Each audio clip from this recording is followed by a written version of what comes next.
Hello అండి. సింపుల్‌గా ఒక 5 మినిట్స్‌లో ఎగ్ ఫ్రైడ్ రైస్ ఎలా తయారు చేయాలో చూపిస్తున్నాము. ముందుగా మన దగ్గరున్న కూరగాయలు ఏవైనా వేసుకోవచ్చు. ఇక్కడ 3 ఎగ్స్ తీసుకున్నాము. అలాగే ఇప్పుడు ఇందులో ఒక వెసల్ తీసుకొని అందులో కొంచెం ఆయిల్ వేసుకొని హీట్ చేసుకోవాలి.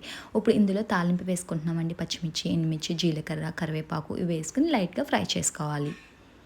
ఇవి లైట్‌గా ఫ్రై అయిన తర్వాత ఇందులో ఆనియన్స్‌ని స్లైసెస్ కింద కట్ చేసుకొని ఆనియన్‌ని యాడ్ చేసుకుంటున్నాం. మనకి బీన్స్ ఉంటే బీన్స్ వేసుకోవచ్చు. ఏ కూరగాయలు అవైలబుల్ ఉంటే ఇంట్లో ఆ కూరగాయలు వేసుకోవచ్చు. క్యారెట్ వేసాము, టమాటా వేసాము.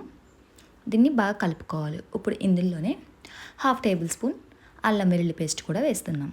వేసిన తర్వాత సరిపడా కారం, ఉప్పు, చిటికెడు పసుపు, ఒక పావు table spoon garam masala powder add చేసుకోవాలి. ఇవన్నీ కూడా లైట్‌గా మగ్గిన తర్వాత ఇందులో మనము మసాలా పౌడర్ కూడా వేసామండి. ఇవన్నీ లైట్‌గా మగ్గిన తర్వాత ఇందులో ఎగ్స్‌ని అయితే వేసుకోవాలి. చూస్తున్నారు కదా! ఎగ్స్ వేసుకున్న తర్వాత దీన్ని కలుపుకోవాలి. చాలా తక్కువ టైంలో ఈ రెసిపీని అయితే మీరు చేసుకోవచ్చండి.